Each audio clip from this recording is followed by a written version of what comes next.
Okay, so just getting a few things set up. Good morning.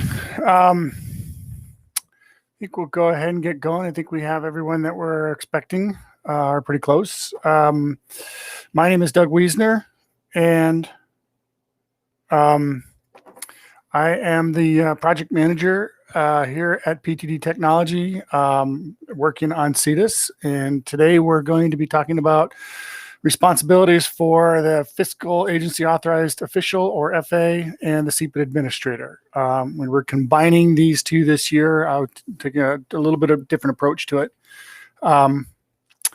And so hopefully it makes a lot more sense. There's a lot of overlap in the fiscals and the CEPDs and what they do. And I think it's just a good idea for everybody to kind of see what everybody else is doing. So I see some of you are starting to put your, in the chat, trying to introduce yourselves. That's great. You can continue to do that. The question and answer has been activated, or the Q&A part. So if you have a specific question, try and identify as a question by hitting the little question mark. That way we make sure that it gets addressed. So with that, one of the things I guess first place we want to start off with is talk a little bit about the division of duties within CTEIS and all the different things that need to get done with the CTEIS. As everybody knows, I know that there might be some new people in new roles as either fiscal agents or FAs, so we're kind of review some of this stuff. But to begin with, starting off at the bottom down here, we have our building reporter. Let's see if we can get a better color than that. We have the building reporters. The building reporters are responsible for entering data in for buildings. And they're the ones that are, it's like, kind of like the ground troops, if you will. They're the ones putting all the data in for individual buildings. They put fall courses in, they put expenditures in, they put FollowUp in, they put enrollment in. They don't, the same people aren't doing all of these things, but they're the ones that are responsible for the actual data entry. And this, you can look at this both as a role or as a person. I mean, you can have building reporters that are responsible for or capable of doing data entry, but they may also have other roles. And we'll kind of talk a little bit more about that as we go along. The next level up is the fiscal agent level 5 authorized individual, or we'll often refer to as FAs or fiscals. And there are 2 of those per fiscal agency, and they have certain responsibilities. One of the first responsibilities that they have is to manage all the users within their fiscal agency district. Fiscal agency or fiscal district, however you want to look at it. So that's one of their specialized tasks that they have to do. They are also responsible for oversight of building reporting activities and all the different collections that we have, the fall course we do, expenditures, FollowUp, and enrollment. They're responsible to make sure that the data has been collected correctly and review it and kind of submit it.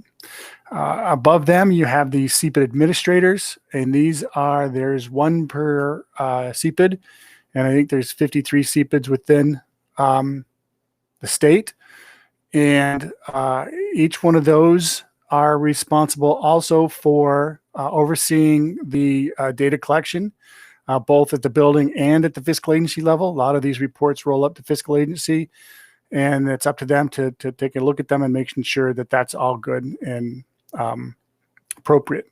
They are also, one of their specialized roles is to manage CEPD options, and that is the module to select PSNs which generate funds, and we'll talk a little bit about that later.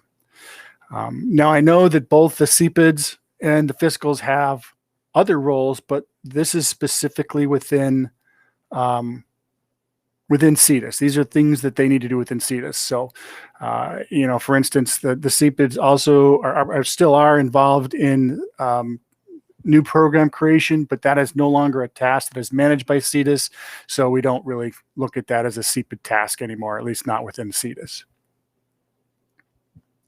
So hopefully that makes sense. And we can refer back to that at some point as we talk about some other things down the line. All right, so next I want to talk a little bit about the timeline of events, the things that are happening throughout the year. CTEIS is a cyclical, a yearly cycle system where we pretty much do a lot of the same things every year. And so we kind of got a set schedule. In the beginning of the year, and the year begins in September, it's like the school year does. In September, one of the first things that need to be done is new users need to get managed, and existing users need to be reviewed to make sure they have the appropriate access. And if they've left, they need to be deactivated. So one of the first things that need to be done is the management of new users, and that again is a fiscal agent or an FA's task. After that, the CEPDs and the fiscals need to begin coordinating all the different personnel and all of the efforts to start entering in expenditure data, follow-up data, and enrollment data, and all of the other data that's going in. It doesn't have to start now, but it is something that really begins at the beginning of the year and kind of goes on all year long. So we just like to people start thinking about it at the beginning of the year. We do have one collection that's happening, and we refer to our collections. These are where we expect a lot of data to be entered into the system and basically signed off on. And there's 4 collections. There's the fall course and staff collection, expenditures collection, follow-up collection, and the spring enrollment collection. And we'll talk about each one of those. But with the first one we coming up, which is this week, is the fall course and staff enrollment. And so we need to make sure that that's coordinated and managed. And the fiscals and the CEPDs are involved in its submission. So we'll talk about that in a minute.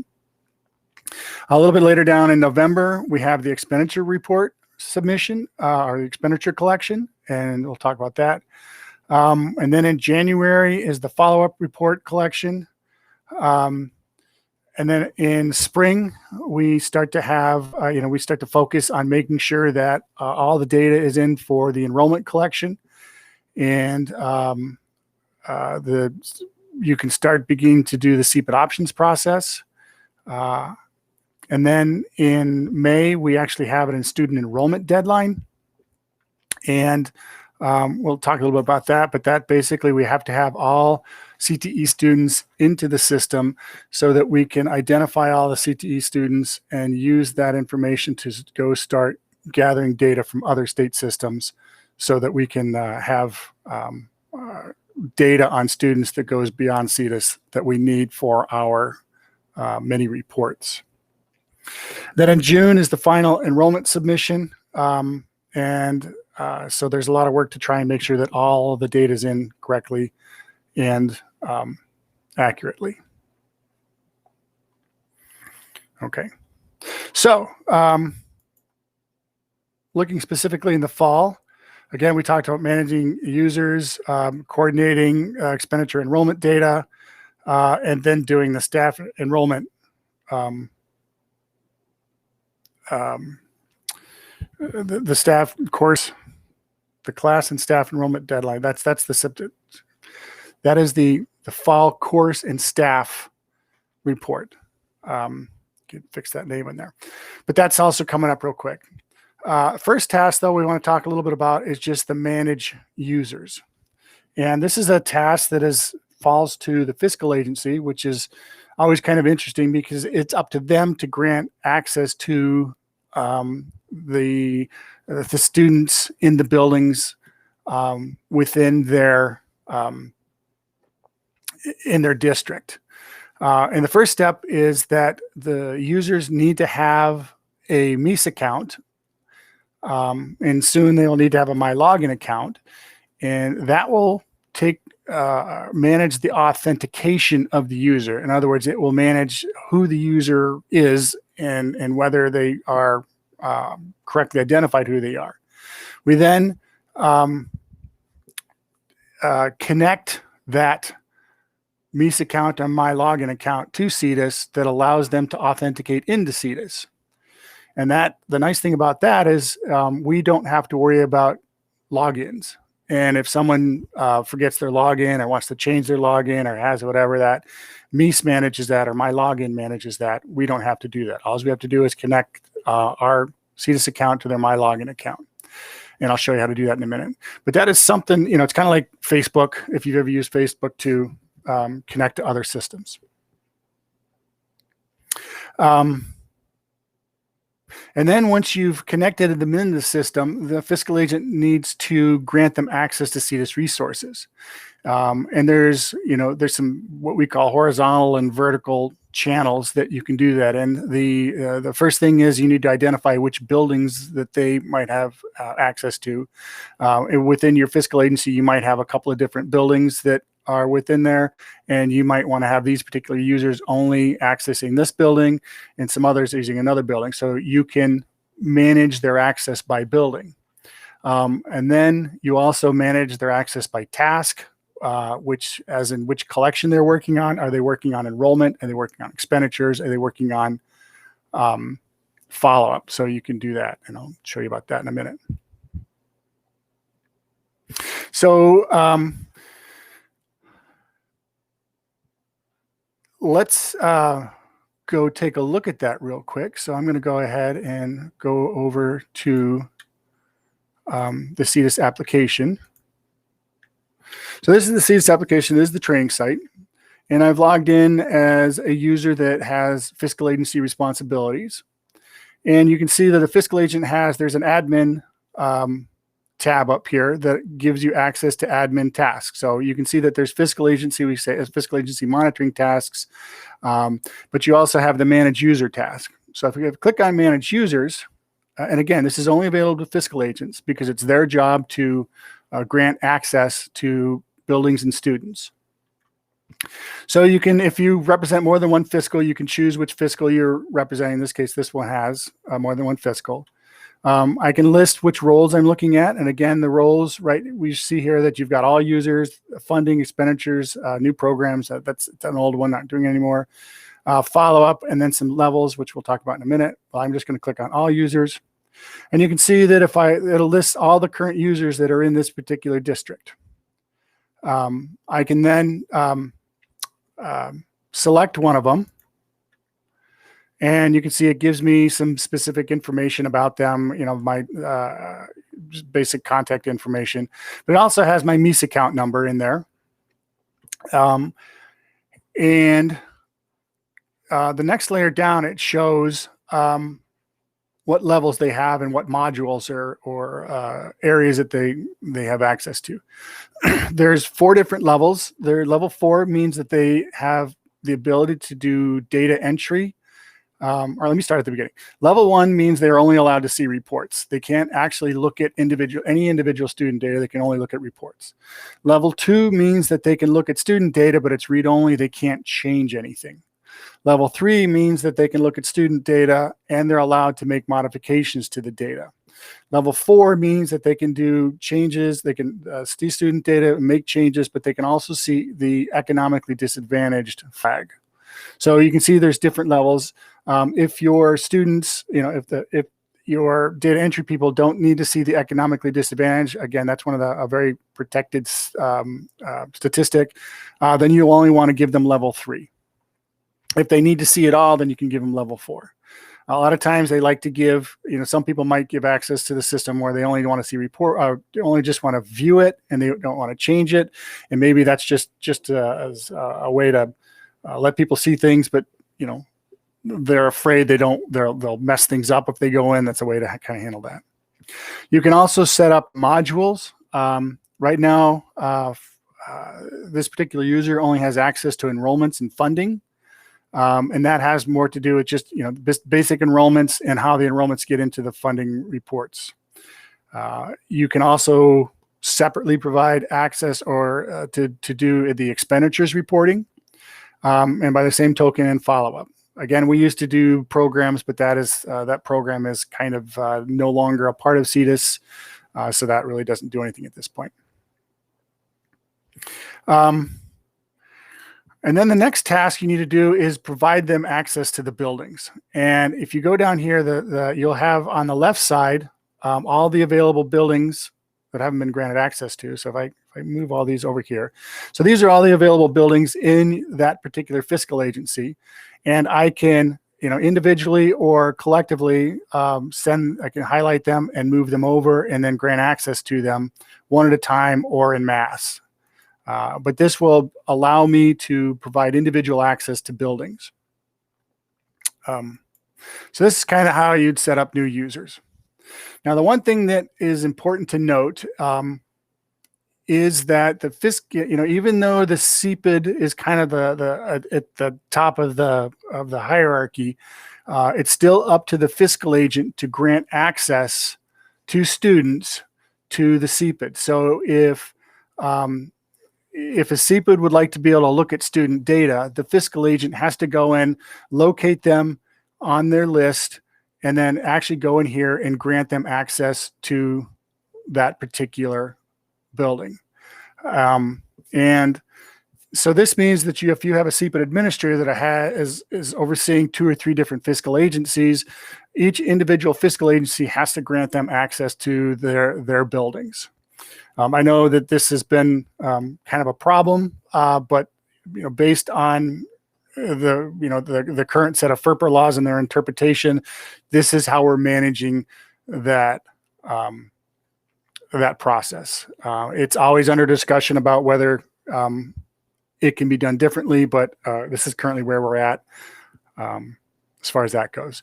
So again, if you're a CEPD agent, if you're a CEPD administrator and you want access to view individual student data, you need to contact your fiscal agent and have them grant you that access. Okay, so this is basically how you manage users. The other thing is when users let's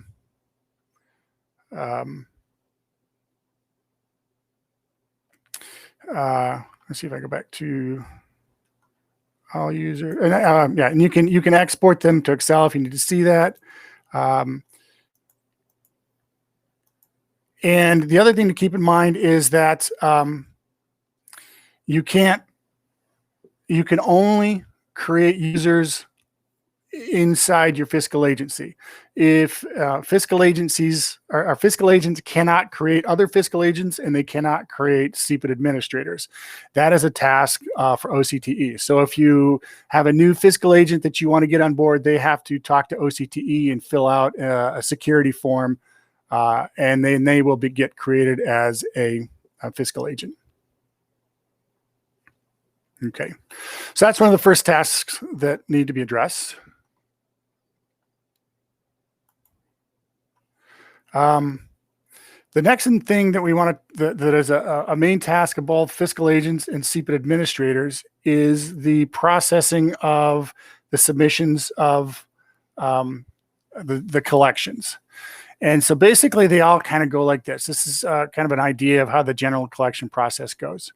The building reporters are responsible for importing all of the data. And so they might put in all their enrollment data, and they put all their expenditure data. And when the building reporter feels like the data has all been entered in correctly and is complete, they will mark their building complete, and then that'll notify the fiscal agent through an email and through and the fiscal agent can see it on some forms that this building has been completed. Then the fiscal agent can go in and they can review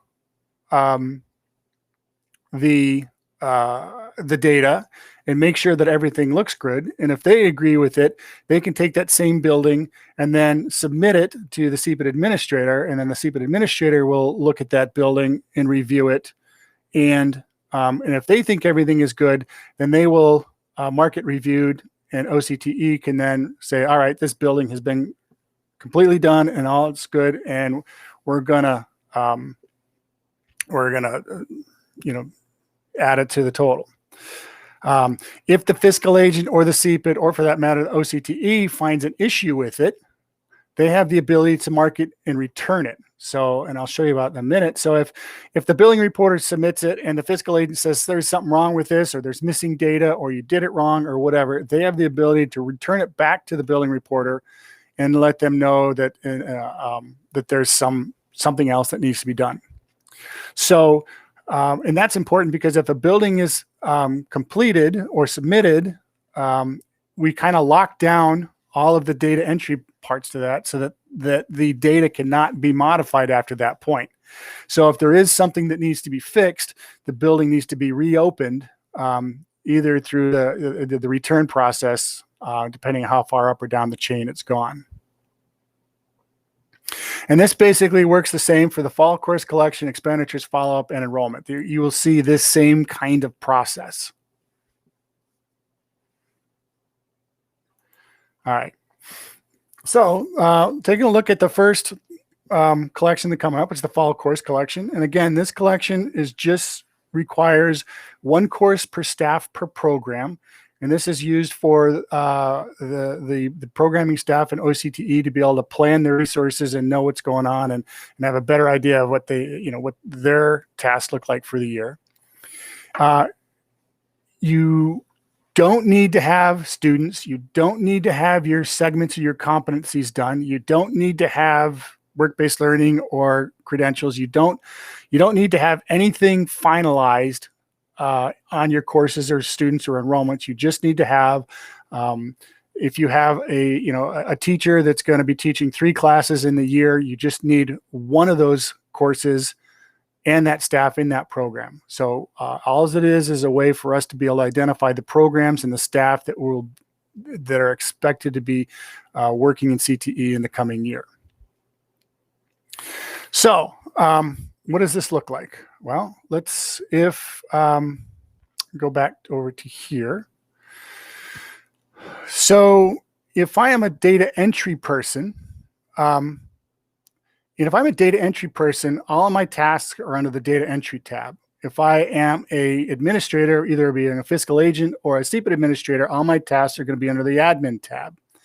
And as I said before, you can have multiple roles. So you could have a fiscal agent that is also a data entry person, or you could have a CEPD that's also a fiscal, that's also a data entry person. So you can have someone do everything, but if you're going to do it, you have to do it in the proper role. So if you want to manipulate data, or if you want to update some specific data or student information, you have to do it as the data entry person in the data entry role. So if I want to manipulate any kind of enrollment information, I have to do it here. Because if I only have fiscal, if I don't grant myself any data entry roles, then all I can do is review as a fiscal agent and manage users. So this is what the building reporter will see when they'll go into the building course review, and they will choose their district, and they will get a list of all the buildings that are associated with them. And they can go in, and they'll always be asked to run some kind of validation before they commit it. And in this case, we have a view. It's not really a validation, just allows them to view what's going on. And once they've done that, then they will be able to mark the building as submitted. And this one's already been marked as submitted. But you can see that the 2 other buildings have not, and they're asked to be viewed yet. And so if I would have to click on view to this one is highlighting the fact that this particular course doesn't have a staff member in it. That's not necessarily a problem, but it's kind of a reminder here to let you know that we are asking for you to put in staff.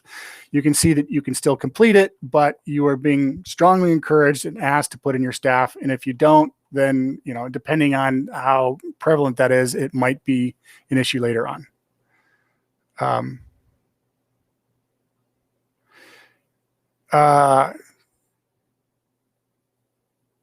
So there's some questions coming in here. Let me just finish this thought and I'll get to them. But you can see that I could go in and mark that as complete, and it could be complete. And then this is what will happen as a billing administrator. I'm sorry, this is as a billing reporter. This is what a billing reporter does. If at this point, as a fiscal agent, I will go into my fiscal agent tab, and I will look at my district course review section. I will click on that. It'll give me the fiscal agent view of the course completion collection, and then I can identify. Let's see. I must have. I put in a different. I've given myself building responsibilities that are not my fiscal agency responsibilities, so I didn't set this up very well. But you can see that if this was if this was marked, then I would get another option to mark the fiscal status as being submitted, or there would be an option here to return it back to the building. And then I got another tab here where I have, this is a user that has CEPD administrator privileges, and so I could go into the CEPD course review, and I could go in here and I could do the same thing. But ideally, in this case, if everything had been approved, I would have a mark here for building status and fiscal status, and I could either mark it as reviewed here as the CEPD, or I could return it back to the fiscal agent. So questions. Any suggestions on how to put in a course that expected to hire an instructor before count day but doesn't have someone in place? If you don't have an instructor, you can leave it blank. They want you to put in whatever you think is going to happen, but if you don't know, the OCT understands that. They ask you to do your best. It's not going to, again, it's not going to throw an error. It's not going to stop you from leaving off a staff member. It's just going to let you know that you're missing it. And that's just to encourage you to put one in if you know it. If you don't know it, then you can't put something in. So just leave it blank. Can you make that view, the course view, sortable? Yes. We're looking into, this, as everybody knows, this fall has been pretty crazy. The last year has been pretty crazy. This particular has been, we've been dealing with a transition of how we manage the server that supports all this. We've had the transition from Perkins 4 to Perkins 5. We've had the addition of competencies and some other things. And so there's been a lot of things that we've been meaning to get to, but we think we're almost caught up. So we're going to start getting to a lot of these things. So please, if you have suggestions, continue them on. But, we beg a little bit of patience as we try and get to them all. Any suggestions how to put in a course expected to hire? I think I got that one. Okay. Yes. All right. So this is the fall course collection, and this is how the fiscal agents and the CEPD administrators will be a part of the process to complete that collection and get it submitted into OCTE. And again, this motif, if you will, or this process is similar to all of the collections, where the billing reporter will first mark their billings complete, and then the fiscal agent can go in and look at it and submit the billing, and then the CEPD administrator can go in and review the billing. All right. And if you have more questions about the fall course collection itself, we do have lots of resources out there. If you were unable to attend the fall collection, if you go down to here on the front page of CTEIS, these are all quick links to the knowledge base. This will take you to the enrollments section, and there's some new user information in here that might not be bad. If you're brand new to CTEIS, it might be worth reviewing these PowerPoints, so that we actually have a recorded training video. We also have the fall course entry that might be worth reviewing. We also have some notes on here on doing the building course review for fiscals and CEPDs and how to step through that. So if you need a refresher, or if you have colleagues that need some of this information, then please look to the knowledge base at support.cetis.com, or click on the quick links for that. As far as the slideshow for today's talk, that would be under administrators. However, I just finished putting it together this morning, so it has not been posted yet, but it will. But there is information here. There's in the Administrator tab, there is information for Fiscals and for CEPDs, and information specific to what they're doing, and some documentation and some videos and other things that are available there. So take advantage of that. Again, the data entry tab is for people doing data entry and how to address things like enrollment, expenditures, and everything. So I will try and get this PowerPoint up on that site later today. Again, like I said, I was making some tweaks to it this morning, so not quite done yet. All right. So let's go back here. So we talked about that. Some other things that go on in the fall. You need to start thinking about getting your people in place and talking about expenditures. As far as this year, we are hoping to open up expenditures maybe later this week or next week. Again, we had kind of a log jam of things going on at the beginning of September. And so we're getting through all that, and we'll have that ready to go shortly. But basically, you want to oversee all the things that are going on, expenditures, even looking into the work-based learning and the post-secondary credentials. You can look into that. When it comes to expenditures, again, your expenditure billing reporters will be putting in their expenditures, and then when they've completed their buildings, they will be submitted to the fiscals for approval. And that kind of looks like this. All right, screen sharing. So I'm going to go over to here. If I'm a data entry person, I look under expenditures here, and there, you use the expenditure entry to enter in individual expenditures. Use the review to review it all, and this is basically reviewing it on a building-based level. When we enter in expenditures, they're all entered in on a PSN to a building level. So this is kind of how you can go in and look at them. And unfortunately, that there's really no expenditures in here right now, so there's really not a way to look at it. But you would be able to go in and validate it, and it would double check to make sure all of your expenditures are in there correctly. In this section down here, list them by building. You can export these if you want to look at them a little bit differently. So there's different ways to look at it. But again, this is the view from the building reporter. As the administrator, you can come in here as this administrator, and you can go into the expenditure fiscal agency review. And this will give you if you start by the expenditure review by buildings, you can look at individual buildings. So you can see what the building reporter is showing.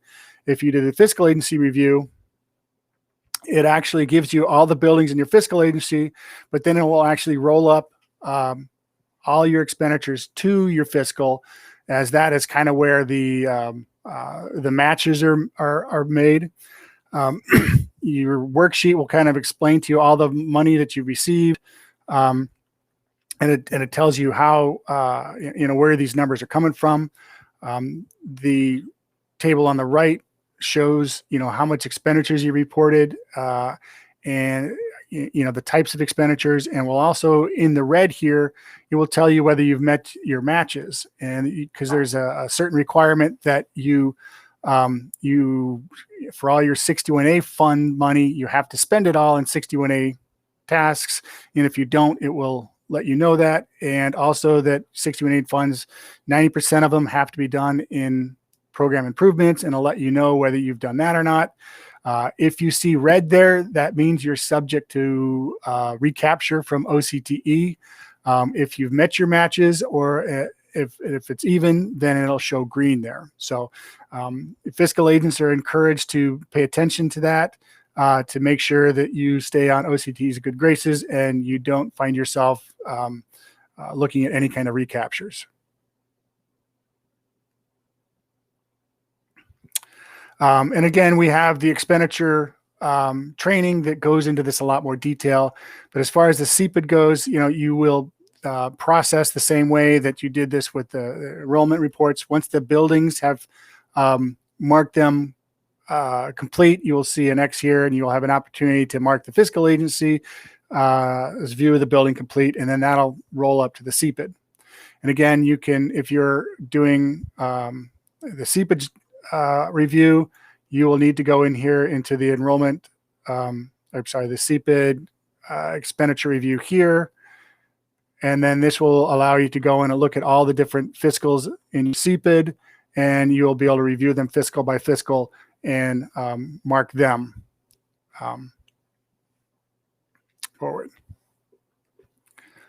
So that's kind of what you look forward to when you do the expenditures, and how you will process the expenditures collection, both from the fiscal agency level and the CEPD level.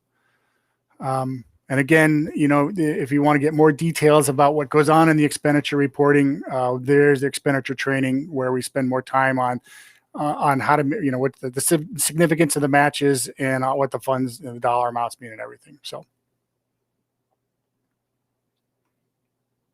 all right. All right. So we talked about expenditures. We talked about what the FAs and the CEPDs do. So that's good. Let's see what else we got next. Other things you do that we are looking at, you have, you start coordinating the follow-up data entry program. Follow-up is where districts will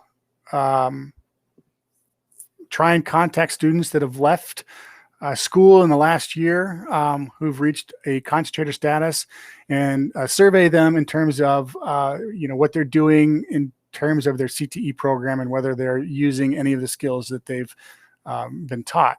And so that's a survey process. We have training coming up, I think in November or October, I think, that trains how to do that. But so, you know, you kind of start coordinating that.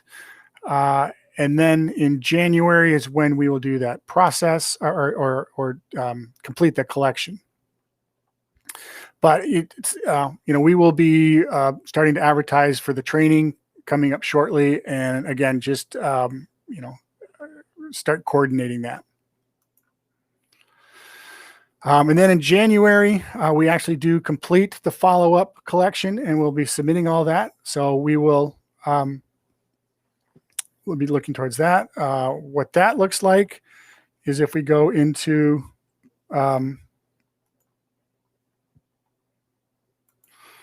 if I go into data entry and I go into, and I'm associated with follow-up, and I go to the follow-up billing review. Again, this is a building reporter. I will looks the same, where I'll be expected to report all my buildings. Again, this is looking at last year's data, so everything has been submitted. I can kind of I can look at a view. The view will kind of tell me what you know, how many of each type of follow-up survey has been completed and my completion rates. We're looking to update this report a little bit to provide some more information, so look forward to that.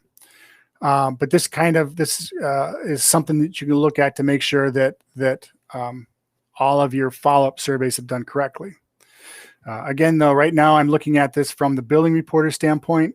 If I want to look at, if I'm a fiscal agent, I need to go into the fiscal agency tab and go in here into the district follow-up review, click on that, select my district, and then I'll get my same buildings. And then in this case, you can see that they've been processed. So I can't do anything, but I can still go in here and view the building report from that particular building to verify that everything's been done. So, you know, as a fiscal agent, you want to look at this and make sure that, you know, it's 100% complete and that all the surveys have been done correctly. If not, you might want to investigate that. You can also export these. The export actually will, once the survey has been done, you can click this export. So if you want to actually go through and look at the individual results and do your own analysis on the surveys, you can. That you have the ability to export all the survey data from that particular building.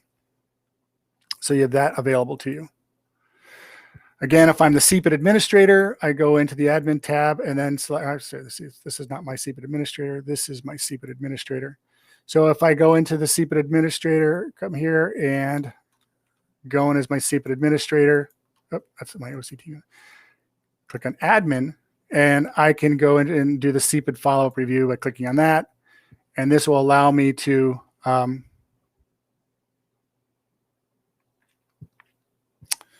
maybe I didn't set this up right for myself. I can come in here and look at this one this way. If I go into here and go as my CEPD follow-up review, I can then choose the district I'm curious about, and then it will give me a list of my tables. And then again, I have the option to review the CEPD status and update the CEPD status or return it back to the fiscal.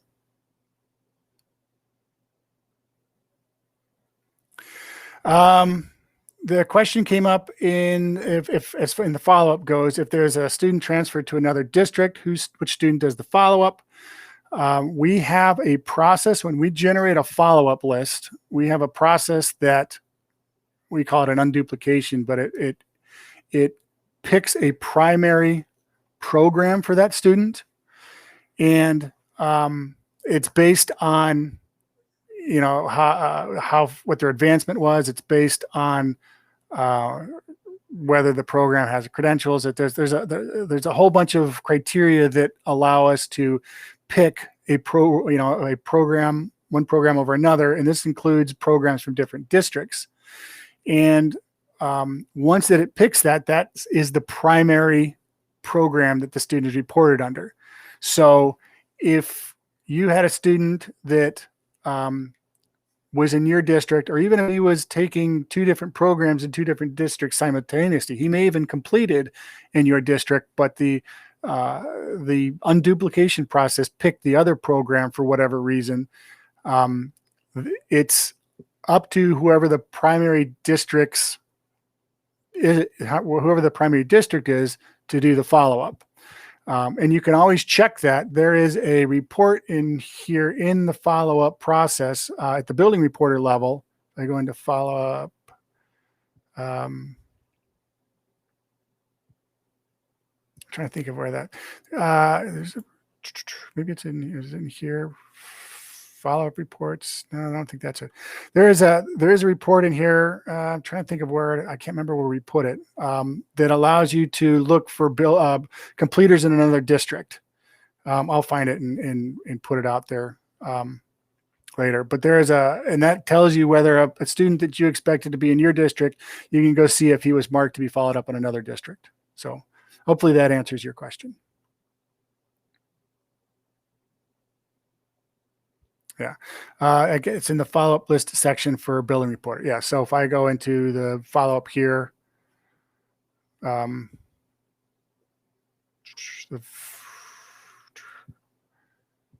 think it's in here somewhere. Yeah, I think this is completers in another district report. The CADR, completers in another district report. You can click on this for this building and it will tell you any students that had programs in this particular building that are not expected to be followed up in this building. Yeah, and this has the data entry person in follow-up. It's the CADR. Thank you, Stephen. So those are the tasks for follow-up. Again, you're expected to monitor the collection, verify it, make sure everything looks good. The whole idea is that the reason that we pass it through from the building reporter to the fiscal to the CEPD is the expectation that everybody's going to look at it, everybody's going to see it, so that when it's finally turned into OCTE, you really kind of don't have any excuses, if you will, on the data that's been submitted. So it's really important that you review all your reports and make sure they're complete, make sure that you have any information in there, because after that point, the expectation is that you are good with the data. And if there's a problem with the data, there's less you can do about it at that point. So make sure you take a look at all the data as it goes through and be aware of the quantity and the quality. I mean, that's one of the things that, we try and make it easy to look at is quantity. A lot of times, you'll expect that you're going to have, 50 people followed up on, and you only had 10 followed up on. So those are the kinds of things that you say, hey, that's not right. We should go figure out what happened to my other 40 people. And that does happen. I mean, John Hazen on the help desk will explain to me that, he'll have people calling him up and saying, hey, where did all my people go? And we'll be able to track that down and figure out and give a solution to that. Or a lot of times that, in the enrollment reports, you'll be expecting that you have 500 students enrolled and you only have 200. And it turns out that either someone forgot to enroll them, or they got enrolled in the wrong course or in the wrong program or something. So those kinds of checks are the ones that we are hoping you make as the data processed by you to verify that the data is correct. All right, so let's see. So we talked about follow-up. And then we get into spring. And this is in the spring, you want to start finalizing your enrollment data. You want to start making sure that your UICs are matching. You want to start making sure that you have MSDS records that are correct. So there's a variety of different reports you can run. We'll talk about those in a minute to start validating and auditing your data. You also want to make sure that that all your EMC information is correct. I did need to update. That's not correct anymore. This year, we are no longer requiring a separate deadline for EMC and dual enrollment students. We've modified the process for that so that we can push that back into the final spring enrollment collection. So I will make sure we take this out. But you still want to be paying attention to that and making sure that that your EMC data and your dual enrollment data is correct, because there'll be less, since it does go into the final enrollment, there'll be less opportunity to correct it and fix it if there is any issues. You do want to check and make sure your UICs and MSDS records are correct, because both of those have to be valid and current for you to have a good student for the enrollment report. One of the things you do have to pay attention to is, oops, that didn't fix that. That should be 22. And I think this is May 15th. Again, my apologies for missing that. But that is the student enrollment deadline. And you need to make sure that all your buildings have entered in all of the CTE students that are participating in CTE in that year.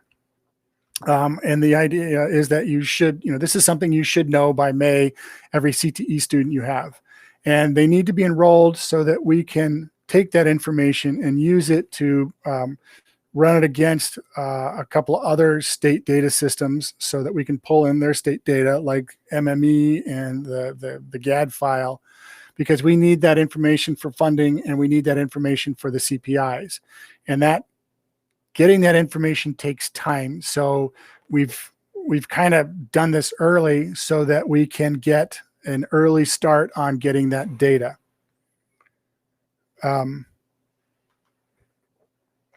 Just look at, someone said apparently we've had some issues with losing audio. We will look into that.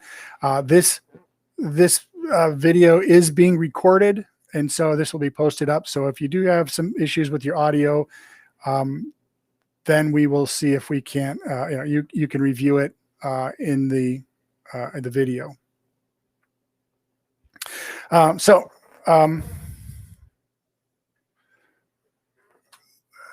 We have, so this date's important, and we need to get it in. A lot of people wait until the week of June 16th to put all their enrollment data in. If that happens, we cannot guarantee that those students will be accepted for enrollment. So it's very important that you get that in. It's possible that we might be able to put them in, but we've had to in the past basically tell districts that you can't submit these students. It's too late. So the student enrollment deadline is important. It is a hard deadline, and if you don't have your students in by that date, you are subject to having all of them just be excluded from the enrollment report and therefore excluded from funding and excluded from your CPIs. Okay. So the next thing that comes in to start thinking about for the CEPD administrators is managing the CEPD options. And CEPD options is basically where you are asked to identify the PSNs that will generate funds with the CEPD share or the 40% of the state funding.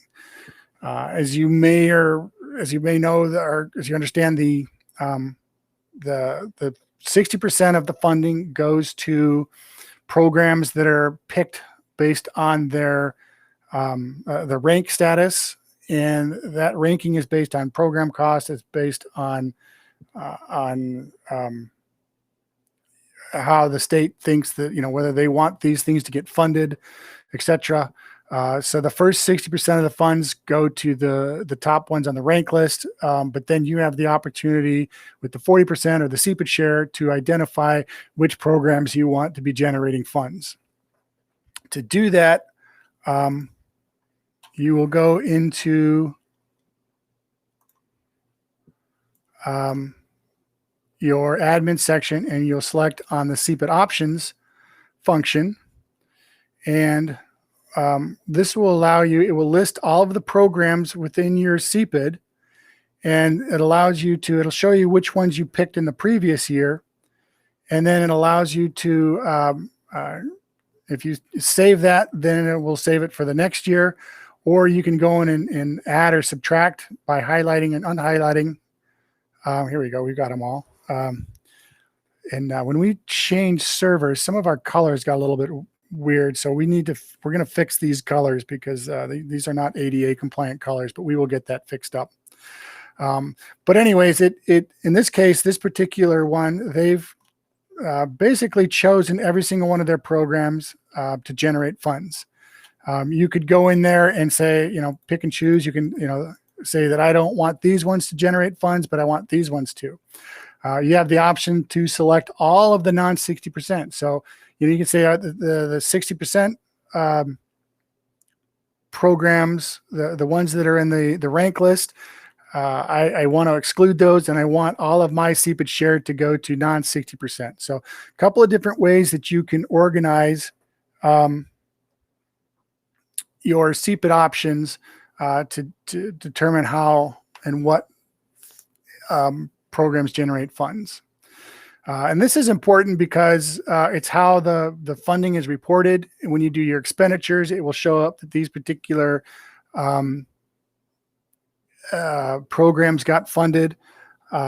It's not necessarily important that you expend money that same way, because you can expend money on any program, but it just, in terms of comparison, it helps you for bookkeeping that way. It also is a way to, from a CEPD standpoint, it allows you to funnel money into fiscal agencies. So if you choose all of the programs in one fiscal agency, then only those will generate funds. So only that fiscal agency will generate funds. So it's a way to balance your funding across fiscal agencies too. So this is very important. It's required to be done every year. We ask that, if you want it to keep the same, just come in and resave it. And once we do that, we realize that you're good with what you have. Otherwise, you can go in and change it and then save it. And then we go from there. There's also a link to the CEPD Options Users Guide. That'll take you to the knowledge base, and it'll give you information on how to deal with or manage your CEPD options. All right. Talked about CEPD options. Then the rest of the spring is basically spent on getting your spring collection ready. And there's a lot of the goal of all this time is to maximize your students' participation and advancement. You want to make sure that all the students that are in CTE are properly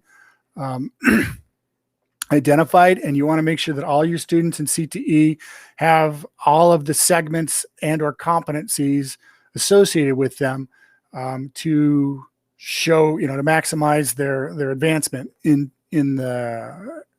through the program, because both of those, the the number of students and the progress of the student are both factors in your in how your funding works, and also in how your CPIs come out. So it's really important to make sure that you coordinate all of your enrollment reviews. And we've provided a whole bunch of reports.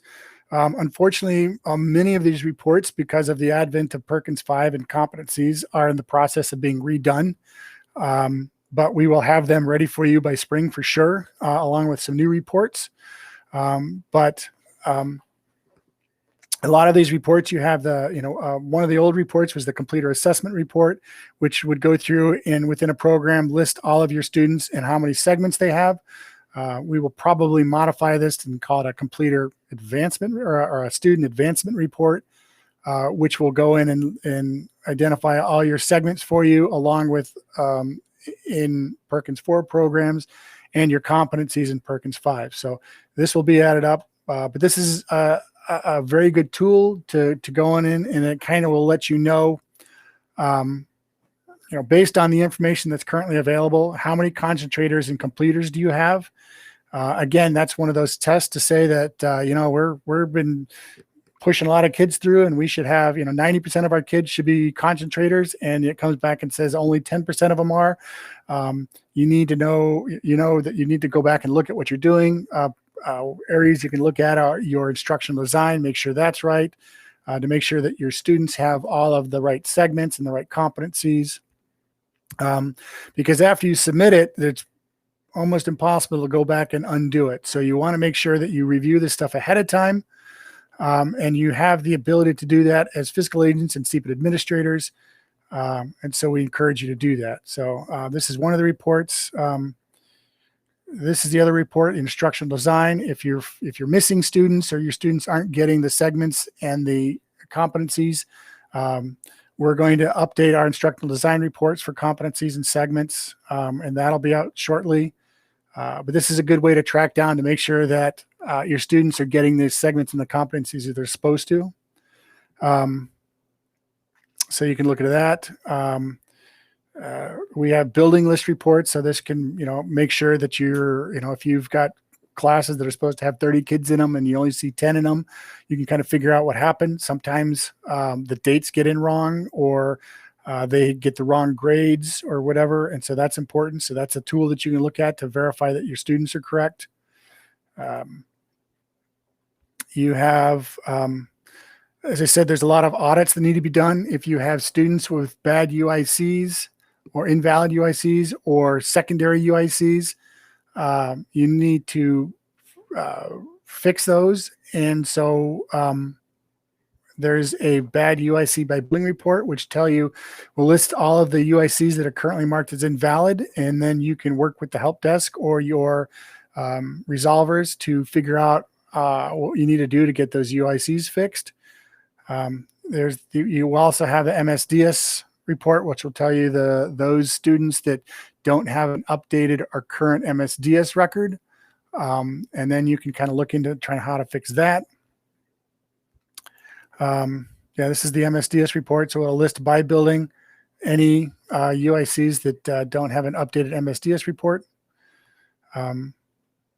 And every student needs to have one of those.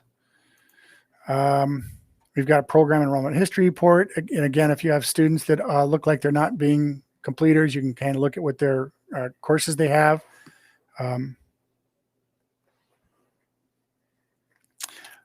So you have those reports. You have the program counts reports, which will go in and allow you to list all the students by program. Again, check to make sure you have all the right numbers. The student list reports, you just go through class by class and look at that.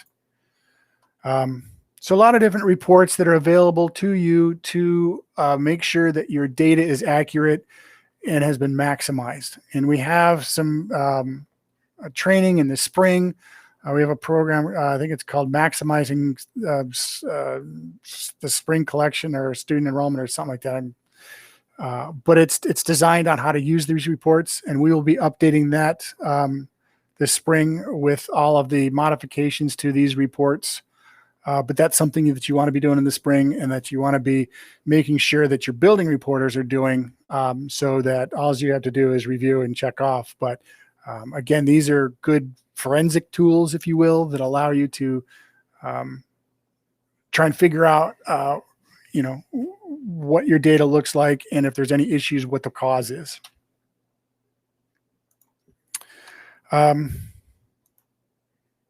So then we have the actual spring enrollment collection, again, which looks like a lot of the other ones. And we can take a look at what that looks like by going into, get my fiscal agent building.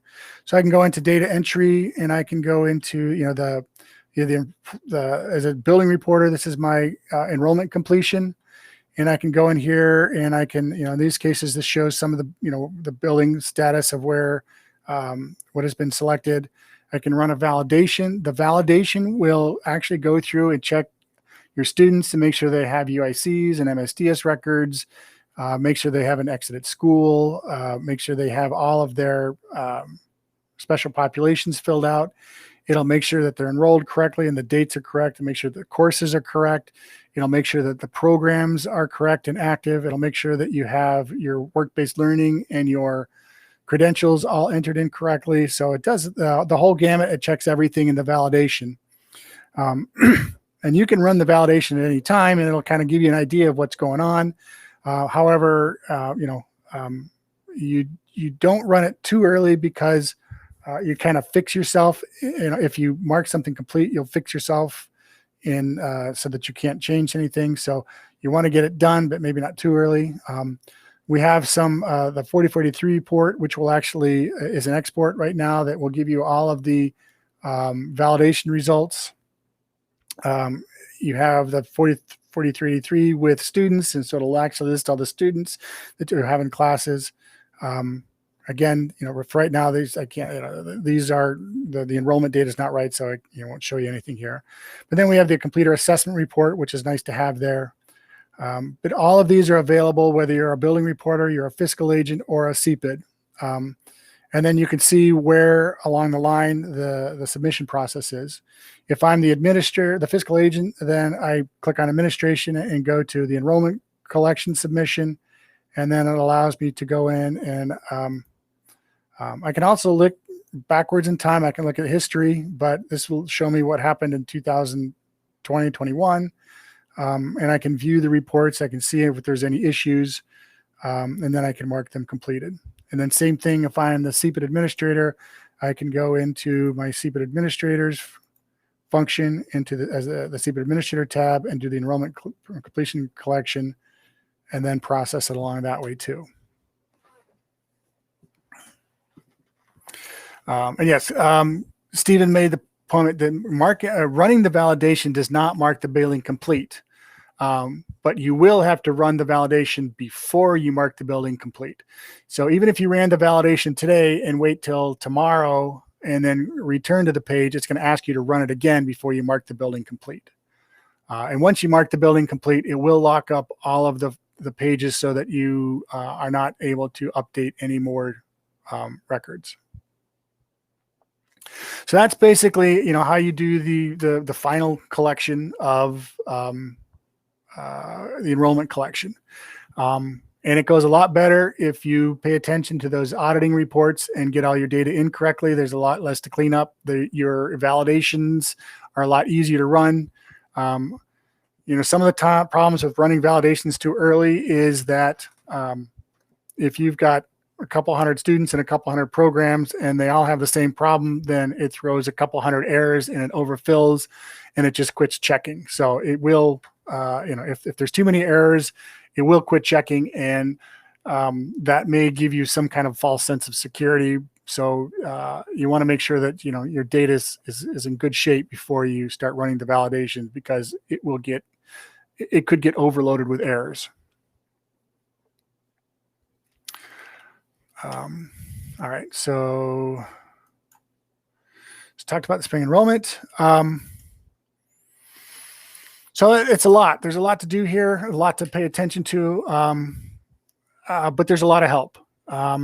If you have any questions on policy, for instance, what constitutes a completer? What's the definition of, or when do I apply mentor status? When do I, how do I design my competency instructional designs? OCTE is available already, and encourage you to talk to them. They have lots of resources, and they have lots of meetings and trainings and technical support tools that are available. So look there. If you have technical questions, which I like to refer to as procedure or process questions, in terms of how do you get the data in? How do I check this? If you see an error on one of your reports, how do you fix it? That kind of stuff. Talk to the PTD help desk. You'll find John Hayes in there, who's been working on the program for 15 some odd years. So he's very knowledgeable, very helpful, very cheerful. One of the nicest guys you'll meet, and he wants to help. So be sure to take advantage of that. So lots of help, lots of resources. Again, also keep in mind the knowledge base and all the documentation and help out there. So you can look to that. I guess at this point, I think that's pretty much everything that kind of explains all the things that the fiscals and the CEPDs need to be thinking about. Again, for more detail in each one of the collections, we do have the individual trainings or the materials on the knowledge base that you can look into. So at this point, I guess I'll throw it out to see if anybody else has any additional questions. So any questions?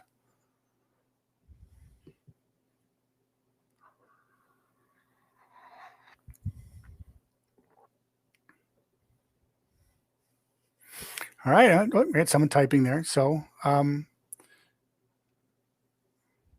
yes, we got through in an hour.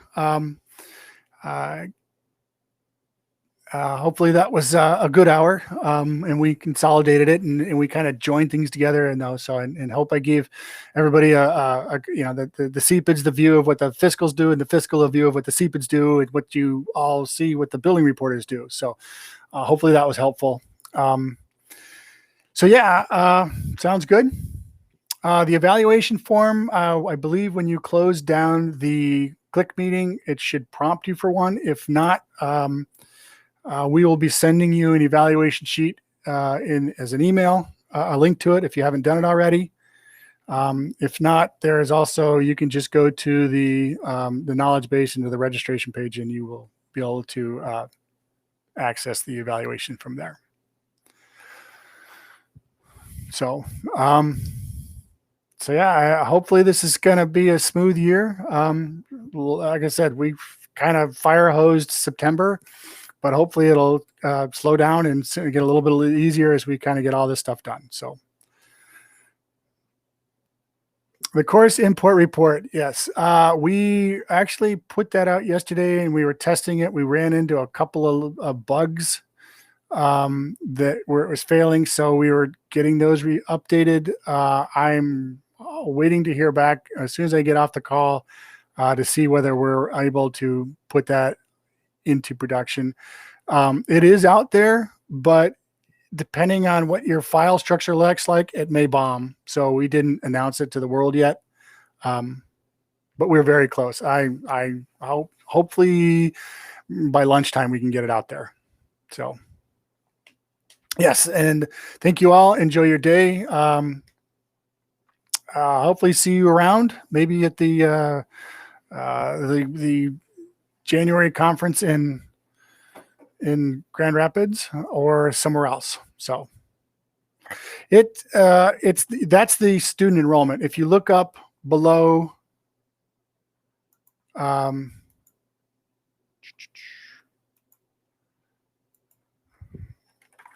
think it's below, link to it is below like manage students. But like I said, it's a little buggy. So if you want to give it a shot, go ahead. If your file is in good shape, then it'll probably work. But we realize that there's, Excel is always throwing weird stuff into the imports that we have to yank out. So you can take a look at it. And like I said, hopefully I'll have an announcement later on this afternoon that says it's open for business completely, but it's very close.